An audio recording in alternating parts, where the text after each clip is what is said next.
To the development of modern flight, wings over the world. Then go into battle with Wings at War, next on Discovery Wings.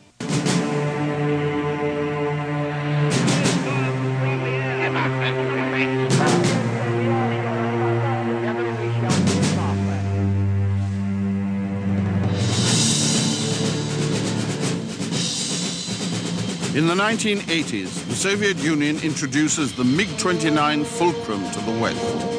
It is an awesome machine, powerful, fast, and agile. Today, the MiG-29 remains among the top fighters in the world, but it belongs to the last generation of Soviet aircraft design.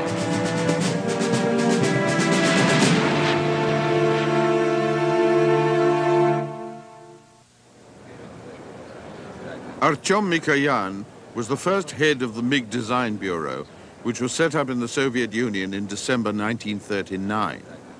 His second in command was Mikhail Gurievich. The name MiG comes from a combination of the initial letters of their two names.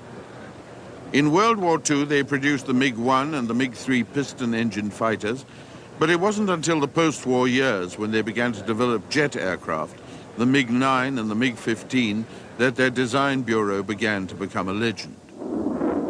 In the 1950s and 60s, their aircraft dominated the Soviet fighter inventory and caused Western defense authorities many sleepless nights. By 1969, Mikhail Gurievich had retired, and ill health forced Artyom Mikoyan to leave his beloved bureau forever. His last project was the MiG-23, the workhorse Soviet fighter of the 70s. Rostislav Belyakov took over as head of the bureau, which was now renamed Mikoyan. Belyakov had been working with MiG since 1941. He was a graduate of the Moscow Aviation Institute. One of his first jobs with MiG was helping to modernize the armament system of the MiG-1 and MiG-3 fighters. After the war, he became manager in charge of developing the landing gear for the MiG jets. It could be a challenging job. The Soviet Air Force always placed great emphasis on the need for robust landing gear that could survive the most primitive airfields. In 1962, Belyakov became Artyom Mikoyan's deputy. He was also Mikoyan's personal choice as his successor. Belyakov became head of the Design Bureau after Artyom Mikoyan's death in 1970. By the mid-70s, a new generation of American fighters, strongly influenced by the revolutionary MiG fighters of the 60s, was causing concern in the Soviet Union. This new generation rejected the idea that a combination of beyond visual range radar and air-to-air missiles was the ultimate approach to fighter aircraft. There was a swing back to the classic fighter, a fast and highly maneuverable machine capable of dueling one-on-one with an equally agile opponent.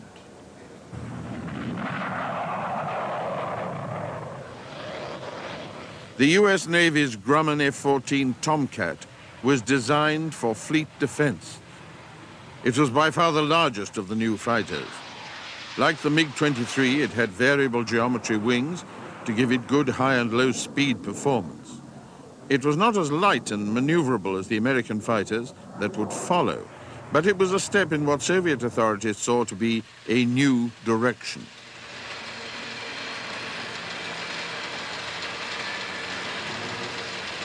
The McDonnell Douglas F-15 Eagle, on the other hand, was an incredibly flexible aircraft. It could fly at 2.5 times the speed of sound. It was extremely maneuverable and could operate equally well as a classic air superiority dogfighter or as a straightforward ground attack aircraft. Some authorities consider it to be too versatile, a complex and expensive overreaction to the false notion that the Soviet MiG-25 was a dogfighter as well as an ultra-high-speed interceptor.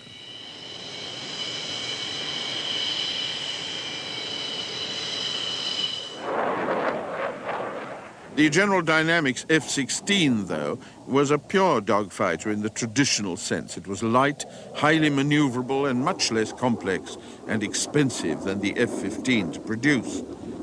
It could also be adapted quite successfully for ground attack.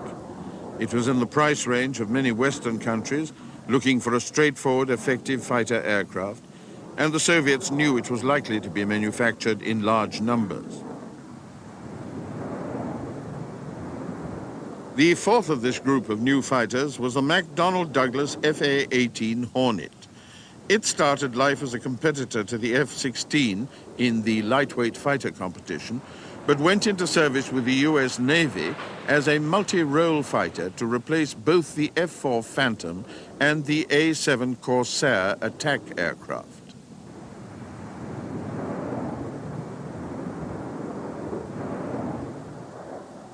At the time, the workhorse fighter of the Soviet Union was the MiG-23, still a member of what was considered to be the third generation of jets.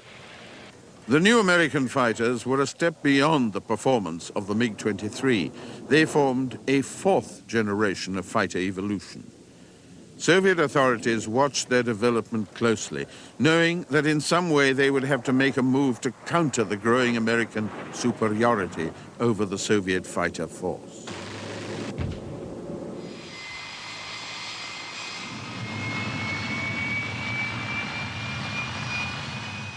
The MiG-25, even though it was extremely fast and capable of excellent high-altitude performance, was not the answer. It was an all-out interceptor, and no amount of modification could transform it into a dogfighter.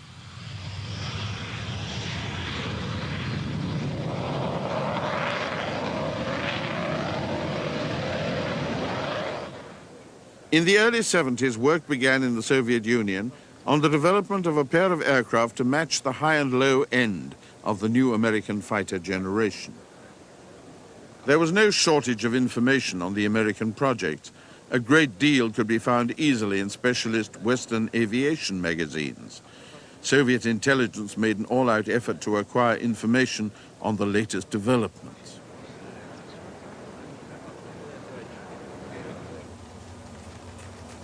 The Mikoyan company's design team was originally headed by Alexander Chumashenko. Vano Mikoyan, Artyom's nephew, was deputy chief designer. The Mikoyan design team job was to develop a fighter to counter the F-16. At the same time, the Sukhoi Bureau was working on a larger, more complex and more expensive aircraft in the style of the F-15. The Mikoyan Bureau's fighter would be called the MiG-29 and the Sukhoi company's the Su-27.